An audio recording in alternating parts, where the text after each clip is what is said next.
Hello everyone. Today I am here with a new lesson of class 11 textbook Hornbill and chapter number 2, that is We Are Not Afraid to Die If We Can All Be Together. This is written by Gordon Cook and Alan East.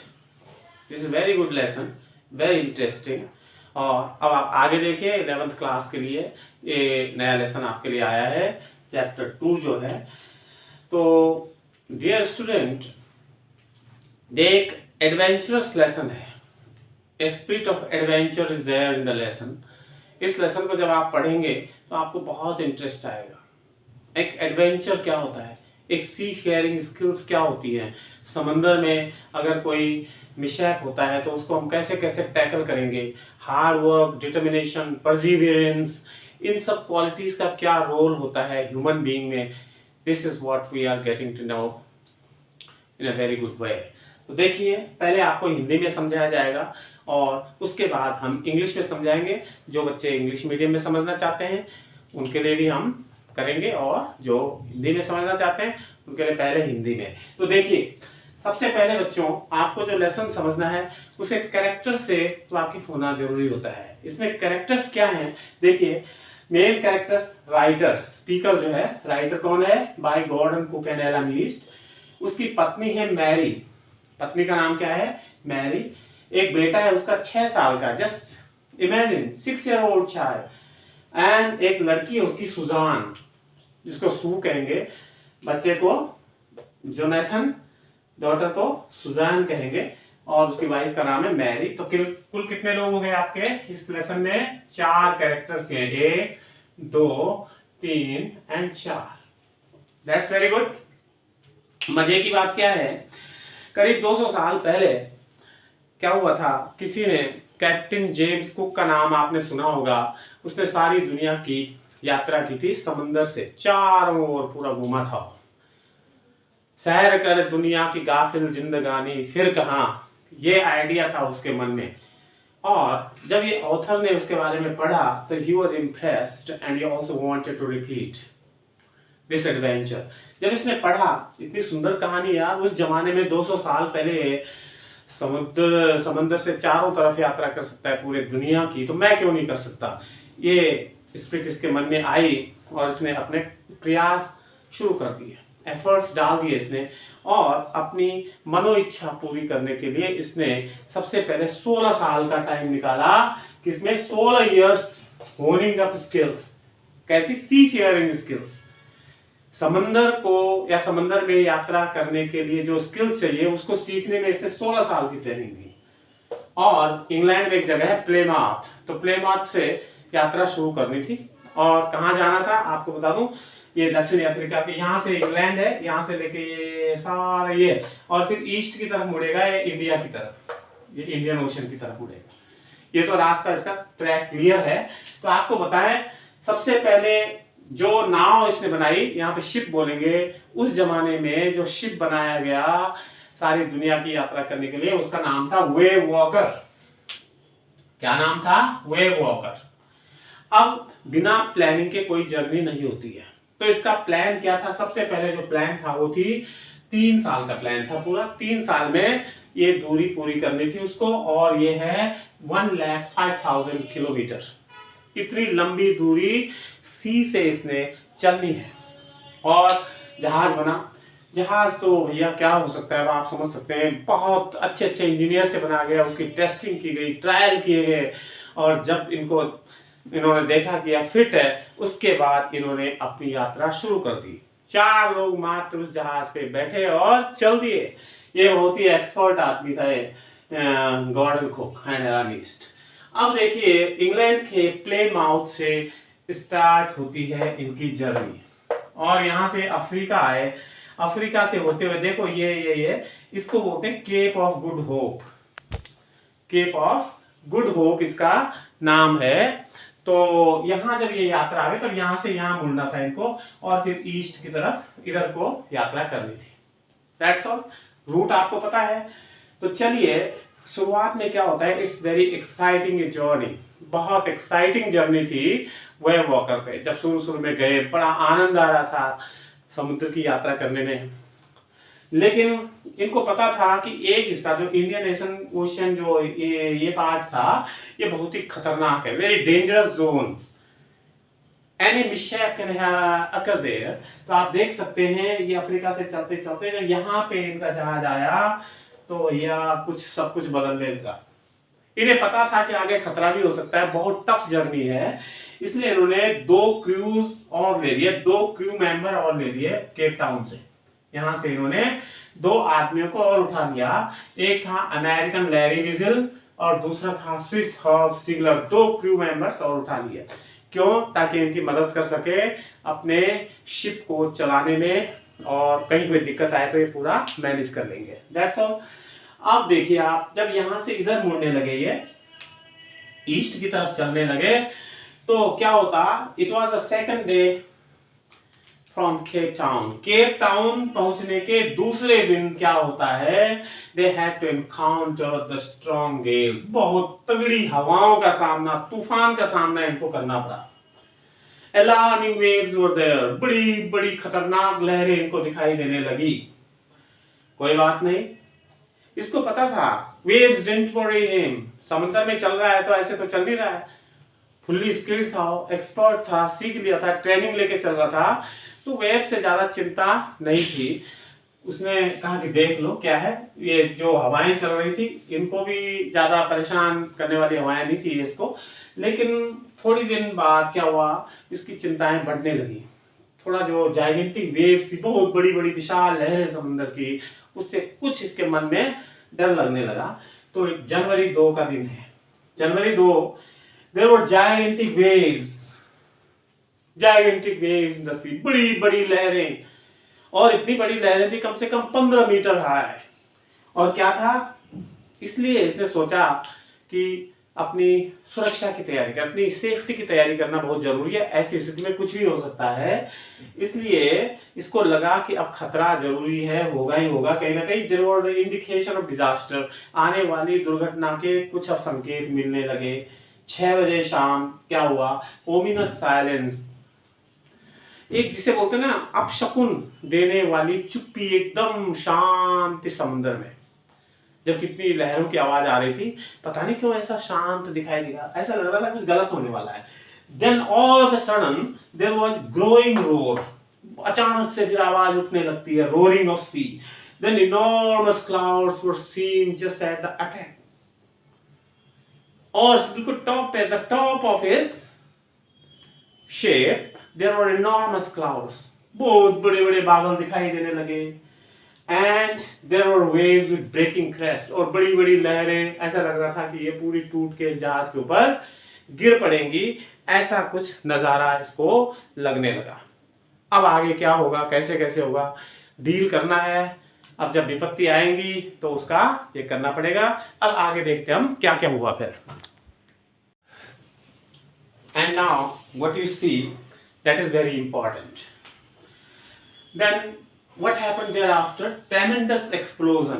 देखते ही देखते एक बहुत बड़ा विस्फोट की आवाज आती है, tremendous explosion। एक tremendous explosion क्या था, एक कहीं से लहर गिर गई थी, सीधा लहर इस जहाज के ऊपर गिर गई, जहाज को स्मैश कर दिया। उसका नेचुरल रिजल्ट क्या था, there were waves of green and white water, हरे रंग का, सफेद रंग का पानी जो है साफ दिखने लगा, सारे जहाज के ऊपर आ गया। And now they felt like the death approaching to them, ऐसा उनको लगा कि अब मौत जो है आने वाली है। ऐसी सिचुएशन में बचना नामुमकिन था, इसे आभास होने लगा अब तो मौत जरूरी है, मौत जरूर आ रही है।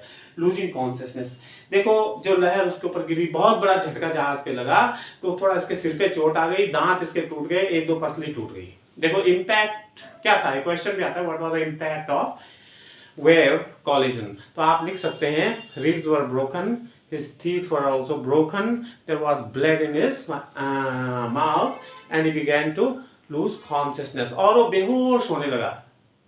Though he was not completely unconscious, पूरी तरह से बेहोश तो नहीं हुआ, लेकिन धीरे धीरे ऐसा लगा कि बेहोश हो रहा है। हेड आउट ऑफ, किसी न किसी तरह से पानी में मैनेज करते हुए कुछ आधी होश में था, ये पानी से बाहर आया, इसका मुंह थोड़ा पानी से बाहर आ गया, थोड़ा इतना होश था कि मैं कहाँ जा रहा हूँ, क्या कर रहा हूँ। वाटर वाटर एवरीवेयर, देखा इसने, he was all surrounded by water, there was nothing except water, पानी के अलावा तो कहीं था ही नहीं कुछ, जहां देखो वहां पानी। अब इसने सोचा कि पहले मैं कुछ इन्वेस्टिगेट कर लूं, जहाज की क्या हालत है, बच्चों की हालत क्या है। बच्चे नीचे दूसरी केबिन पे बैठे हुए थे, इसकी वाइफ भी वही थी, चिंता भी थी, पानी भर गया था, बच्चों की चिंता अलग, अपनी अलग, जहाज की अलग। तो इसने सोचा पहले देख लूं, इन्वेस्टिगेट करता हूँ, जहाज कहीं टूटा फूटा तो नहीं है, पहला इसका यही टारगेट था। तो अपनी तो हड्डी वड्डी सारी टूटी गई थी, फिर भी ये देखो हड्डी टूटने के बावजूद भी ये काम कर रहा है। सडनली जो एक पीछे का दरवाजा था जहाज का, जहां ये बैठा हुआ था, अचानक से खुला, और अचानक खुलने के लिए कौन आया वहां पे? हिज वाइफ मैरी अपीयर्ड, उसकी पत्नी मैरी वहां आ जाती है। और जब पत्नी आ जाती है तो थोड़ा इमोशनल हो गई, बोला कुछ नहीं, रोने लग गई, रोते बोलते, अरे वी आर सिंकिंग, हम तो डूब रहे हैं, मरने वाले हैं, डूबने वाले हैं, क्या कर सकते हैं। उसने हिम्मत बंधवाई उसको, कोई बात नहीं, हम मरने नहीं देंगे। शी टुक द व्हील, जहाज का जो व्हील था उसको कंट्रोल करने के लिए उसने अपनी पत्नी को वहां बिठाया और कहा कि मैं बाकी चीजें देखता हूं। तो इसने क्या किया, स्क्रैम्बल फॉर ए हैच, इसने जो सिटकनी होती थी दरवाजे की, वहां स्क्रैम्बल करके किसी न किसी तरह से घसीटते हुए अपने आप को वहां तक पहुंचा, दरवाजा खोला। तो वहां इसने फिर देखा कि जो 2 क्रू मेंबर और थे, जिनको कि केप टाउन से इसने पिकअप किया था, वो थे कौन? Larry and vigil. बहुत अच्छे वो क्रू थे, बहुत अच्छा काम कर रहे थे, वो बिल्कुल इंसेसेंटली पानी को पंप आउट कर रहे थे, बहुत तेजी से पानी को बाहर कर रहे थे, और बिल्कुल जैसे पानी अंदर भरा उसी स्पीड से उसको बाहर कर रहे थे, बहुत अच्छा काम कर रहे थे। और उसके बाद उसने देखा चलो यहाँ तो ठीक है, पानी थोड़ा सा ये कंट्रोल कर रहे हैं। फिर बच्चों की केबिन में गया जहां उसके बच्चे थे, तो बच्चों को चोट लग गई, वो जो लहर गिरी थी उसका इम्पैक्ट बच्चे पे भी आ गया।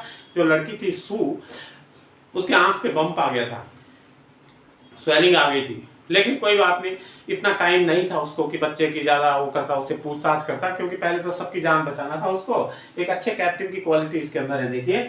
और उसने कहा कि पहले जहाज को रिपेयर करता हूँ, is manage to canvas stop water, इसलिए वो आगे जाके पता नहीं कैसे कैसे करके कानवस वगैरह जो त्रिपाल होते हैं, कपड़े के पीस जो भी लाए हुए थे, वो जहाज पे बांध के क्या किया इसने, वो इस तरह से थोड़ा व्यवस्था कर ली कि पानी थोड़ा अंदर ना आए। तो यहाँ तक आपने देख लिया। अब आगे इसके बाद क्या होता है, कितना ये कंट्रोल कर पाता है, कितना नहीं कर पाता है, ये हम अब देखते हैं इसके बाद। नेक्स्ट आपने देखा क्या होता है फिर। अब जब देखा उसने कि जहाज की हालत खराब है, jib, dinghies and anchor, range et cetera were in place. जहाज की मरम्मत करने के लिए, वेव वॉकर की मरम्मत करने के लिए सारी चीजें इसे निकाल दी, मतलब जो सेफ्टी के लिए चीजें थी, जिप थी जहाज की, डिंजी थी जो छोटी छोटी नावें होती है सेफ्टी के लिए, बचने के लिए, एंकर था, रेंच वगैरह सब इसने सही रख दिए ताकि कुछ भी हो तो मैं फटाफट कुछ कोशिश कर सकूं बचने की। That's all.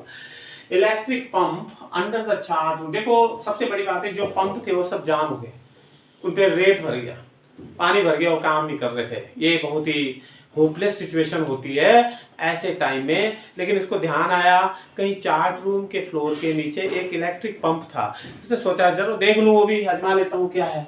तो गया वहां, तो कृपा हो गई ईश्वर की, ये काम करने लगा। This electric pump was working, और इसने जो है उसको ऑन किया और पानी आने लगा, खूब पानी जो है उससे निकलने लगा फटाफट। अब in the mean time mayday calls भी भेजी जा रही थी। जब कोई इस तरह की घटनाएं होती हैं तो मेडे कॉल्स भेजी जाते हैं, SOS मैसेजेस भेजे जाते हैं कि हम खतरे में, हमें बचाने कोई आओ।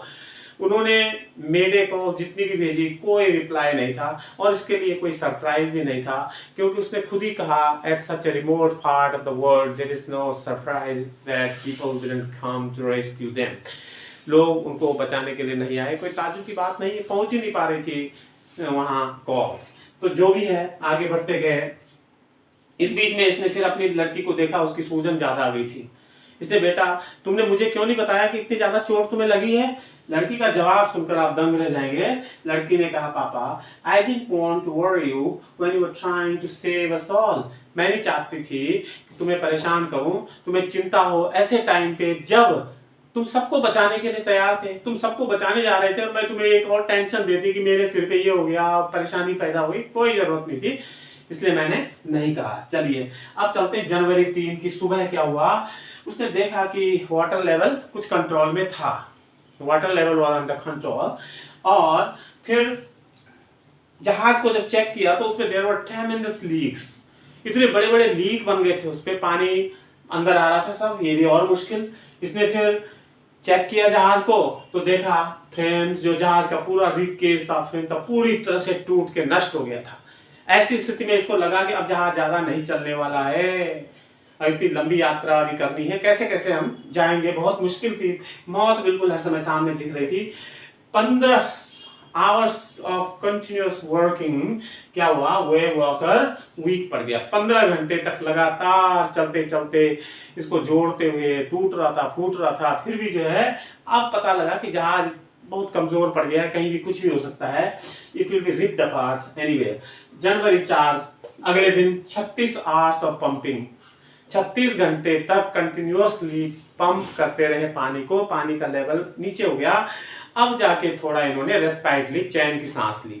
वो बिस्कुट वगैरह, बीफ, मांस के टुकड़े जो पानी में ऐसे बह रहे थे, वही इन्होंने खा लिए। अब इतने घंटे बाद इन्होंने खाना खाया, कुछ पेट में गया, चलो जो भी है, विभूक्षिते किम न करोति पापम, ऐसे टाइम पे कोई खाना तो प्रॉपर मिलता नहीं, जो मिल गया वही पेट में डाल दिया। रेस्पाइट और शॉर्ट लिव, थोड़ा सा आराम मिला, लेकिन ये आराम बहुत ही शॉर्ट लिव था, बहुत कम समय तक ये रहा।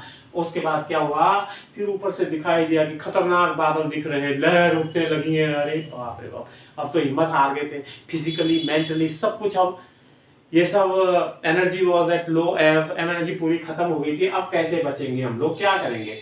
4 बजे ठीक उसी दिन और हालत खराब हुई मौसम की। 5 जनवरी को सुबह तो बस अब तो निराशाजनक स्थिति थी, लेकिन अब इसने सोचा कि चलो बच्चों की याद आ गई, उसे लगा कि अब तो अंत समय है ही हम लोगों का, थोड़ा बच्चों को तो मिल लूं। बहुत इमोशनल ये पॉइंट ऑफ टाइम है ये, अपने बच्चों को मिलने गया। लेकिन बच्चे बड़े हिम्मतदार, बच्चे क्या बोलते हैं, वो छोटा सा लड़का जो है जॉन, वो बोलता है, daddy we are not afraid of dying only if we are all together. पापा हमें मरने से बिल्कुल डर नहीं लगता, केवल अगर हम साथ साथ रहे सारे, मैंने मरने के टाइम पे हम सारे इकट्ठे रहेंगे तो मुझे कोई डर नहीं है इसका। ये शब्द थे। ये सुनकर he got emotional and he could not respond to this statement of a child. अपने बच्चे के इस स्टेटमेंट से बहुत अंदर से दुखी हो गया, उसको टूट के रख दिया, कोई जवाब नहीं दे पाया। ये स्थिति थी। अब आगे क्या होता है, अब हम इसको देखते हैं आगे। तो उसके बाद देखिए अब क्या होता है, he worked hard to repair the boat। जब देखा उसने कि बोट की हालत खराब है, बहुत मेहनत की, जो भी उसके पास रिसोर्स थे उसने पूरी नाव को सही तरह से कोशिश की, मतलब उसको सही करने की, ताकि हम कुछ आगे बढ़ सके। शाम का टाइम था, मैरी और राइटर क्या हुआ, एक दूसरे के हाथ पकड़ के डेक पे बैठे हुए थे। इमोशनल सीन है, अगर हम इसको पिक्चराइज करें तो आप देखिए कैसे हो सकता है। एक दूसरे का हाथ पकड़ के दोनों बैठे हुए, आंखों में आंसू थे, निराशा झलक रही थी चेहरे पे, और बोल रहे हैं, now the end is near, हमारा जो एंड है करीब है, मतलब बहुत पक्की है, बचना बड़ा मुश्किल है, चलो जो भी है। लेकिन सुबह 6 जनवरी को क्या हुआ, देखो थोड़ा सा होपफुल सिचुएशन बन गई, हवाएं थोड़ा सा सही हो गई, पानी का लेवल कम हो गया और लग रहा था कि अब बच जाएंगे, लेकिन जहाज की हालत ठीक नहीं थी। चलिए वो भी है। इस बीच में उसकी लड़की सू उसके पास आती है, उसकी आंखें पूरी सूज गई थी, एक आंख बिल्कुल बारीक सी दिख रही थी, हाथ पे भी मेरे ख्याल से चोट लग गई थी उस पर बहुत ज्यादा। तो चलो जो भी है, caricatures of Mary and me, उन मेरी लड़की ने मेरे और अपनी मम्मी का कार्टून बनाया, मैरी और मी मैंने मेरा राइटर का कार्टून बनाया, और उस कार्टून पे क्या लिखा, here are some funny people, कुछ बड़े फनी लोग होते हैं, जिसमें आप लोग हो, didn't they make you laugh, क्या वो आपको हंसाते नहीं है। एंड बाद में लिखा उस लड़की ने कि आई लव यू बोथ, मैं अपने मम्मी पापा से बहुत प्यार करती हूँ, बहुत ज्यादा। ये जब सिचुएशन हो गई तो क्या हुआ कि वो अब कैलकुलेशन करने फिर चला गया कि अभी कितनी दूर है। जहाँ इन्होंने जाना था वो काफी बड़ा आइलैंड था ऑस्ट्रेलिया एम्स्टर्डम में, उसकी कैलकुलेशन था, तो इसने डायरेक्शन दे दिए कि इतने टाइम में हम वहाँ पहुँच सकते हैं। तो उसी डायरेक्शन के हिसाब से चलने लगा, थक गया था बहुत ज़्यादा, इसको नींद आ गई। नींद आने के बाद उसको अंदाज था कि इतने बजे हम वहाँ पहुँच जाएंगे 5 बजे तक, लेकिन नींद इसकी जब खुली थी उसने देखा कि तो टाइम ज़्यादा हो गया, अब तक तो हम उससे भी आगे निकल गए। अब और ज़्यादा निराशा फिर होने लगी, क्योंकि अब क्या होगा, कैसे हम पहुँचेंगे जहाँ जिस कंडीशन में नहीं था कि वापस जा सके। और इस बीच में क्या होता है, एक सडन चेंज, उसकी लड़की आई और लड़का भी आया, दोनों उसको मिल जाते हैं, दोनों हक किया। Oh dad, you are the great captain indeed. पापा, डैड, आप बहुत बड़े कैप्टन हैं। और पापा ने क्या कहा, अभी मत कहो बेटा, अभी जब हम आइलैंड पे चले जाएंगे तब कहना मैं बहुत बड़ा कैप्टन हूँ। लेकिन लड़के ने कहा, oh that's island, you can see the pin pricks of island. Oh वो कैसे रहा सामने। उसने देखा, विश्वास नहीं आया कि क्या बोल रहे हैं। देखा सचमुच में वो आइलैंड बिल्कुल सामने आ गया था। गजब। और अब जब आ गया तो सभी लोग इमेजिन कर सकते हैं कितनी खुशी हुई होगी। बिल्कुल सेफली आइलैंड पे पहुंच चुके हैं। उसके बाद वहाँ आइलैंड में कुछ लोग रहते थे, बड़े हेल्पफुल थे, उन्होंने उन लोगों को उतारा। लड़की के ऑपरेशन हुआ, कई टांके लगे उस लड़की के, कई 6 या कितने स्टिचेस लगे थे, कंफर्म करके बता देते हैं आपको। ब्लड क्लॉट हो गया था उस बच्चे का, 6 माइनर ऑपरेशंस हुए उस लड़की के, छोटे छोटे, और उसके बाद सब कुछ सही हो गया। और इस तरह से उनकी मनो इच्छा पूरी हुई, उन्होंने कान कर दिया, अपनी इच्छा पे विजय प्राप्त कर दी। तो lesson comes to an end. जो बच्चे थोड़ा इंग्लिश में समझना चाहते हैं उनको भी हम बता देते हैं। This is a very adventurous story of a person who just wanted to sail around the world. This is about Alan K. Gordon Cook and Aram East, who just wanted to make a voyage around the world exactly on the lines of Robert Cook 200 years ago. So for this he just made efforts and got a big wave walker prepared, and so the day came and they all sailed from Plymouth, England to South Africa, Cape Town. It was a very exciting journey in the beginning, and from Cape Town he knew well that the sea is quite troublesome and there may be very adventurous and risky areas where he had to go. So he took 2 crew members from there. They were American Larry Vigil and Swiss Ziegler. They were very expert, I can say, in their task. So now the journey started from South Africa, and when they moved towards east, the trouble started.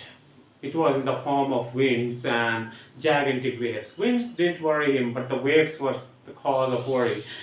They were as big as 15 meters, and ultimately, what happened, these waves came down upon the ship and ship was badly smashed, giving him a big fracture of ribs, teeth broken, and mouth filled with blood.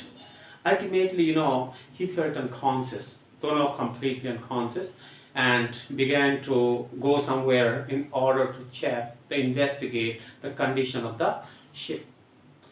In the meantime, his wife Mary also happened to come to the cabin. He asked her to hold the handle, and he went below in order to check and to make the necessary safety arrangements.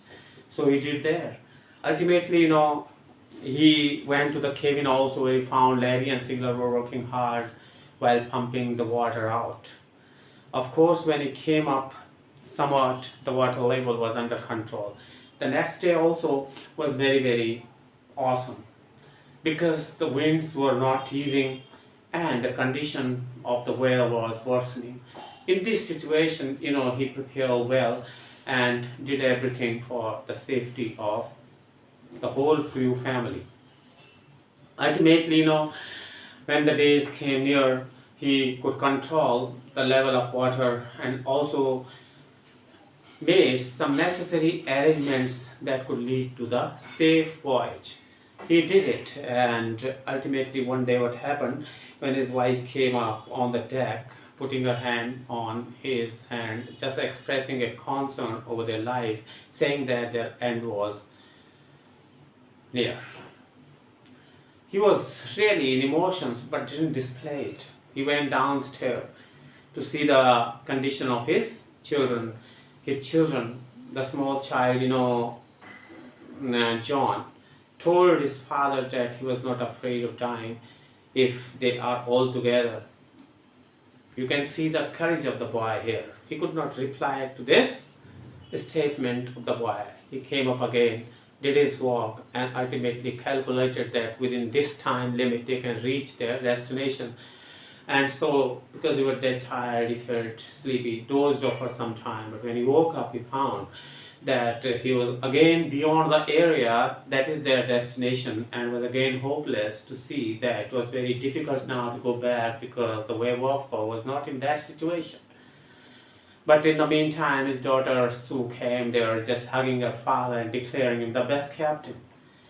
He could not accept this because by this time he was not sure he could get the destination. So he told her not to worry, but don't say him the best captain unless and until the destination is achieved.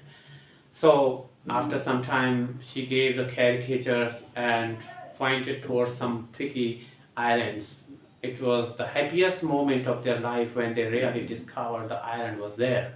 And so the voyage was completed successfully, though with some problems. In this way आपने देखा कि कैसे journey खत्म हुई। अब हमारे पास आते हैं इनके इम्पोर्टेंट क्वेश्चंस। इम्पोर्टेंट क्वेश्चन में क्या है कि डिफिकल्टीज या जब हमारे पास प्रॉब्लम्स होती है तो उनको हम कैसे ओवरटेक करें। Qualities QUALITI qualities required to overcome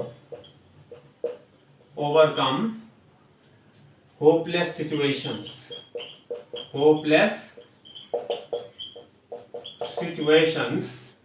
in life।